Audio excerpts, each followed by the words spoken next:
আসসালামু আলাইকুম everyone, welcome back to my channel recipes by Filza's মম।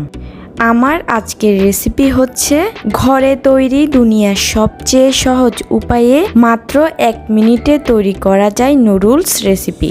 আমরা সবাই কিন্তু বাইরে থেকে কেনা প্যাকেটজাত নুডলস খেয়ে থাকি। চলুন আজকে তাহলে বাসায় নুডলস তৈরি করি, তাও আবার মাত্র 1 মিনিটে। বাসায় তৈরি যে কোনো খাবারই কিন্তু অনেক বেশি স্বাস্থ্যকর, এটা কিন্তু আমরা সবাই জানি। আজকে খুবই সহজ রেসিপিতে নুডলসের রেসিপিটা আপনাদের সাথে শেয়ার করব।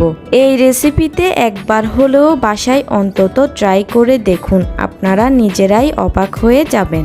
আপনি যদি একদমই নতুন রাঁধুনি হন, কিছুই বানাতে পারেন না, তবুও আপনি এই নুডলস বানাতে পারবেন 100% পারফেক্টভাবে।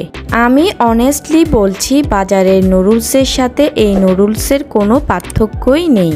তাহলে আর কোনো কথা না বাড়িয়ে চলুন শুরু করা যাক। এখানে আমি একটা মিক্সিং বোলের মধ্যে নিয়ে নিচ্ছি 1 কাপ পরিমাণ আটা, তবে চাইলে এ পর্যায়ে ময়দাও ব্যবহার করা যাবে। দিয়ে দিচ্ছি স্বাদ মতো লবণ। একটা হ্যান্ড উইক্সের মাধ্যমে লবণগুলোকে আটার সাথে মিশিয়ে দিচ্ছি। এখন 1 কাপের থেকে একটু বেশি পরিমাণে নর্মাল টেম্পারেচারের থাকা পানি এই আটার সাথে মিশিয়ে ব্যাটার তৈরি করে নিব। পানিটা আমি একেবারে দিব না, 2-3 বারে অল্প অল্প করে দিব। হ্যান্ড উইক্সের মাধ্যমে খুব ভালো করে পানিগুলোকে আটার সাথে মিশিয়ে দিতে হবে।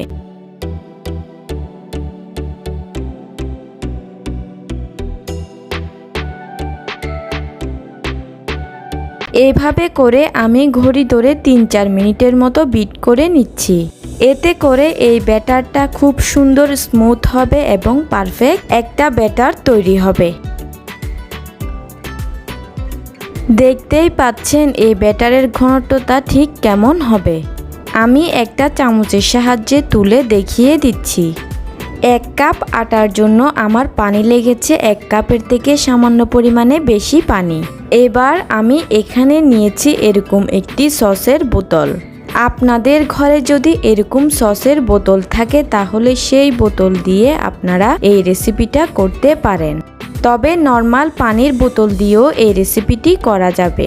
সেক্ষেত্রে পানির বোতলের মুখটাকে একটু ছিদ্র করে নিলেই চলবে, তবে আজকে আমি আপনাদেরকে এই সসের বোতলেই করে দেখাবো। এবার এই সসের বোতলের ভিতর আমি পুরো ব্যাটারটা ঢুকিয়ে নিব।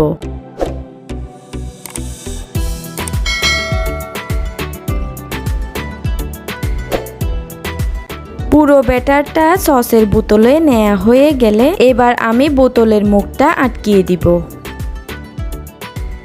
এখন আমি নুডলসগুলো তৈরি করতে চলে যাব চুলায়। চুলায় এখানে আমি একটা ননস্টিকের প্যান চুলার লো হিটে বসিয়ে দিয়েছি। চেষ্টা করবেন অবশ্যই ননস্টিকের প্যান নেয়ার জন্য, তবে যদি হাতের কাছে ননস্টিকের প্যান না থাকে সেক্ষেত্রে লোহার কড়াইতেও করতে পারেন। এখন সামান্য পরিমাণে তেল ব্রাশ করে তারপরে একটা টিস্যু দিয়ে এক্সট্রা তেলগুলো মুছে নিতে হবে। তেলটা কিন্তু এই একবারই লাগবে। যদি ননস্টিকের প্যান নতুন হয় তাহলে একবার তেল ব্রাশ করে মুছে নিলেই চলবে, আর যদি পুরাতন হয় তাহলে একবার বা 2 বার দিলেই হবে। এবার আমি সসের বোতলকে এভাবে ঘুরিয়ে ঘুরিয়ে ব্যাটারটিকে প্যানে দিয়ে দিচ্ছি।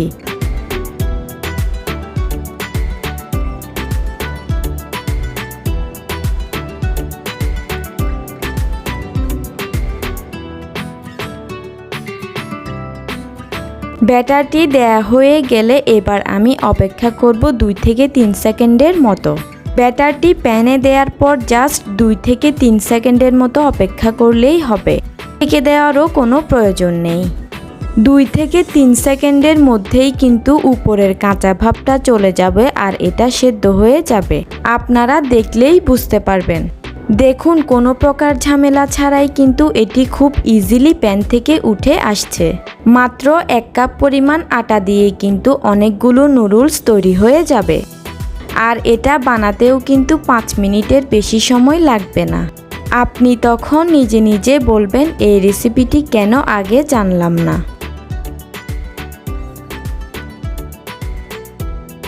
একইভাবে আমি সবগুলো ব্যাটার দিয়ে এভাবে করে নুডলস বানিয়ে নিব।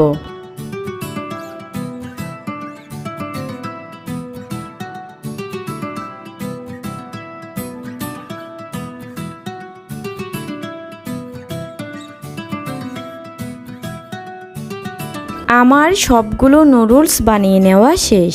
দেখতেই পাচ্ছেন এই নুডলসগুলো কতটা ঝরঝরে হয়েছে। একটার সাথে একটা কিন্তু একদমই লেগে যাচ্ছে না। এখন আমি আপনাদেরকে এই নুডলস কিভাবে সংরক্ষণ করবেন সেটিও বলে দিচ্ছি। এই নুডলসগুলোকে এভাবে বানিয়ে নেওয়ার পর এই নুডলসের মধ্যে সামান্য পরিমাণে তেল মেখে নিয়ে এই নুডলসকে একটা এয়ারটাইট বক্সে ভরে প্রায় 10 থেকে 12 দিনের মতো নর্মাল ফ্রিজে রেখে সংরক্ষণ করে খেতে পারবেন। আজকে আমি যেহেতু সবগুলো নুডলসই রান্না করে ফেলবো, তাই আজকে আমি আর সংরক্ষণ করাটা দেখালাম না। তবে আমি যেভাবে বলেছি ঠিক সেভাবে এই নুডলসগুলোকে সংরক্ষণ করে রাখতে পারবেন। এবার আমি এই নুডলসগুলোকে হাতের সাহায্যে এরকম করে একটু কেটে কেটে ছোট করে নিচ্ছি। তবে এটি যে যার ইচ্ছা অনুযায়ী করে নিতে পারবেন, চাইলে নাও করতে পারেন। এই নুডলস রান্নাও খুবই সিম্পল। আপনারা নর্মাল নুডলস যেভাবে রান্না করেন সেভাবেই রান্না করে নিতে পারেন। তবুও আপনাদের কনফিউশন দূর করার জন্য আমি রান্নাটাও দেখিয়ে দিচ্ছি। চুলায় মিডিয়াম হিটে একটা প্যান বসিয়ে এই প্যানের মধ্যে দিয়ে দিচ্ছি পরিমাণ মতো তেল। তেল গরম হয়ে গেলে দিয়ে দিব রসুন কুচি। রসুন কুচিকে 1 মিনিটের মতো একটু ভেজে নিয়ে দিয়ে দিব পরিমাণ মতো পেঁয়াজ কুচি। এবার পেঁয়াজ কুচিগুলোকে নরম হওয়া পর্যন্ত ভেজে নিব। পেঁয়াজ কুচিগুলো নরম হয়ে গেলে দিয়ে দিব ছোট ছোট টুকরো করে রাখা ফুলকপি। এই নুডলস রান্নাতে আপনারা যে যার ইচ্ছা অনুযায়ী সবজি দিয়ে দিতে পারবেন। এখন দিয়ে দিচ্ছি বাঁধাকপি কুচি। এবার এগুলোকে সেদ্ধ না হওয়া পর্যন্ত ভেজে নিব। এখন দিয়ে দিব কাঁচামরিচ কুচি। এখন দিচ্ছি হাফ চা চামচ পরিমাণে লাল মরিচের গুঁড়া এবং হাফ চা চামচ পরিমাণে ধনিয়ার গুঁড়া। দিয়ে দিচ্ছি স্বাদ মতো লবণ। এবার এই মশলাগুলোকে সবজির সাথে ভালো করে নেড়েচেড়ে মিশিয়ে দিচ্ছি। এবারে একটা ডিম ভেঙে দিয়ে দিচ্ছি।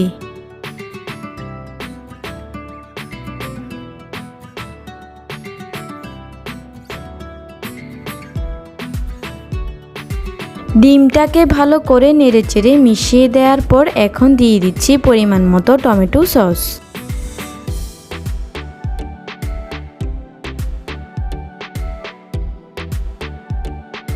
এবারে দিচ্ছি কিছুটা পরিমাণে পানি। পানি দিলে সবজিগুলো ভিতর থেকেও খুব ভালো করে সেদ্ধ হয়ে যাবে। সবার শেষে দিয়ে দিচ্ছি হাফ টেবিল চামচ পরিমাণে চিনি। এই চিনিটা অবশ্যই দিতে চেষ্টা করবেন।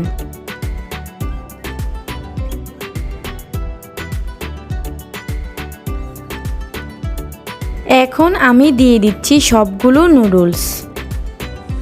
এবারে নুডলসগুলোকে সব কিছুর সাথে ভালো করে নেড়েচেড়ে মিশিয়ে দিচ্ছি।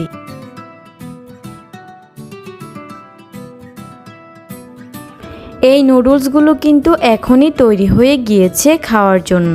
চুলা থেকে নামানোর আগে পরিমাণ মতো ধনেপাতা কুচি দিয়ে আমি এই নুডলসগুলোকে চুলা থেকে নামিয়ে নিব। এখন আমি এই নুডলস গরম গরম পরিবেশন করে নিচ্ছি।